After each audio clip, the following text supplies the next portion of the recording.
I mean, did you have to work much with Ahmet, Ertegun? All the time. All the time. Every time I got to get a check signed, I got to go to Ahmet, Nessa, or Jerry, who else available. I needed a check. And whatever, if Jerry Wex was in the middle of us recording Aretha Franklin, I need a check signed, I'm going to take him in there to get him signed. He'll while they recording, I sit in there and watch the session while they recording. He's signing the checks. Be a stack of checks like that. So I'll be in there 30 minutes, Cream in there recording all of them, whoever. And I would get to see those sessions, and stuff. And then later on, they give me the session to pay the musicians who played on the session. So you saw, what records did you see being recorded? Yeah, like first Cream, all the Cream, First Sunshine of Your Love, Felix Pappalardo was producing the record. I got to know all those cats very well. Felix was a good friend, all of them, Jack Bruce, Ginger Baker, Eric Clapton. I paid the checks, I had to make the checks up, for them to be paid, so they give me the sessions. But Felix Pappalardo was getting advances to produce the record, so I had to make a check for Felix, and I get to know him. And I think he was working with Bud Prager. But back then, all the business people, like Steve Weiss was the attorney for Led Zeppelin, so these people coming to get the checks, so you get to know them. Sid Seidenberg, who brought the Beatles over, was managing the Rascals, and whenever they got advances, I made the checks up so I would get to know them like that. Sid Bernstein? Sid Bernstein, yeah. He managed the Rascals, but he brought the Beatles over for Shea Stadium and all that too. But I got to know all them through being in the county department. Did you hang out with them much, or just? I hung out with Rascals. I mean, the Rascals. I hung out with them. I knew them very well. I hung out with most of the bands. Vanilla Fudge was the first band that ever give me something for promoting records. They gave me a little small TV. And I said, oh man, it's great. Another guy, Lord Sutch, had a record out. First time, Jimmy Page, before Led Zeppelin, they put out a record with Lord Sutch, and Jimmy was a musician playing on that. Screaming Lord Sutch. Yeah, Screaming Lord Sutch. And, he was playing on that, so Atlantic was high on the fact of Jimmy Page, had one track on that, best track, Jimmy Page was playing all the guitar on it. But Jimmy got a record that's better than all of them that's coming out a week or two later, is Led Zeppelin. And they had another band called, I think, Cartoon or something. I can't remember the name of the band, but they were high on that band. But I thought Led Zeppelin was the better band because they had that blues. I identified more with the blues, Yeah, you really. I guess we could. The thing about it, you went to you were at the Atlantic department. I guess. How long were you in the accounting department? From 65 till 69. Mm-hmm. So that's 4 years, mm-hmm. and so you were there as the. What was it like to kind of transition from, the art? Well, the R&B was still, of course, the foundation. Well, rock and roll was taken over about 69.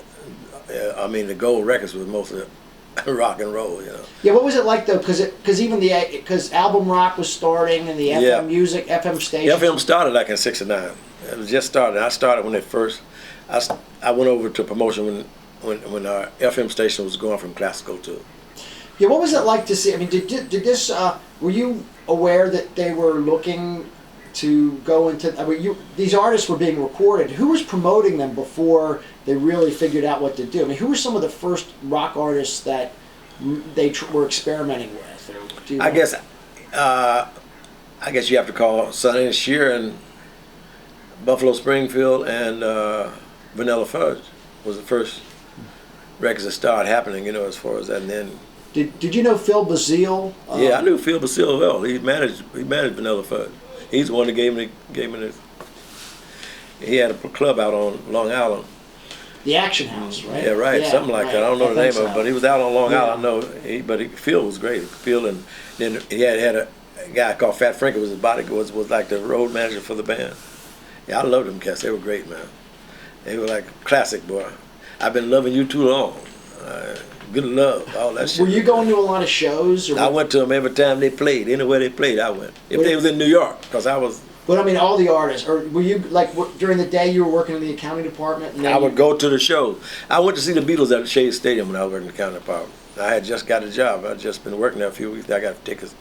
Me and another guy, Ernie, went to Shea Stadium, and we heard, "I want to." That's it. They couldn't hear nothing. They started screaming after that. So I stayed up about 30 minutes. Let me get the fuck out of here. Can't hear nothing, and they just out, and you see the mouth working. They want to say, "I want to hold your hand," and they say, "I want," and that's it. They start hollering. And we were sitting way up in the bleachers, you know. What I guess you're the thing about the so the accounting department, you were kind of witnessing this birth of the albums and the album Yeah, rock, right, of and course, then, yeah. But how did it then come to where you transitioned? What you then went into the, not only did you go into the promotion department, but unless were you you were the first, weren't you? Yeah, I was about the first one to promote albums to the FM station. You know, they call them underground stations then, you know. So I was like one of the first guys to go and visit the stations and check it and see what's happening. And it was like research at the time. Nobody else was doing it, so, you know, they was just, Atlantic was experimenting. All of a sudden, they started getting, you know, calls from albums started selling or whatever. I don't know how they come about it. But Jerry Greenberg, you have to ask him because he's the one that suggested. They had another guy for about 3 weeks and he fucked up so bad that he asked me, you know, because I told him, like, they asked me what did I want to do. I was about ready to leave the company anyway. And so Jerry works said, what do you want to do? I said, well, you know, I think I'd like to promote records because I'd seen the promotion man had an expense account. You know?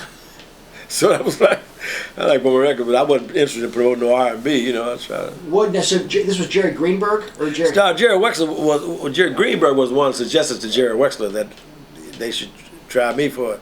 He said, who, the bookkeeper? He didn't think but I figured like, hey, Jerry thought I knew more about it because I used to always talk to him about records, you know. You mean Greenberg. So Jerry Greenberg, you talked to him about records? Yeah, about records. When he come to pick up his check, he come upstairs and pick up his payroll check. I tell him, man, you hear such a record, that guitar player's a motherfucker. You know, he said, yeah, man. He said, yeah. So he said, yeah, you know, so. And so I guess then Jerry Greenberg would tell Wexler, you know, when they was trying to get somebody to go out to try to go visit these stations, you got to be like a freak or something because you can't have no guy going in no suit and tie, you know. But I was wearing a suit and tie every day, but at night I was just as crazy as anybody. So when they offered me the gig, I said, well, who's gonna train me? They said, well, we don't know how to train you for this. Just go out and do what Greg Greenberg said. Just go out and talk the same shit you talk to me about records. So that'll work. So I just improvised and worked it from there. I did it like jazz, you know, improvised and learned it as I went. Were you friends with Jimi Hendrix at this time, or? I got to be friends with Jimi Hendrix after I started promoting records. I knew Jimmy through King Curtis when he was playing with King Curtis.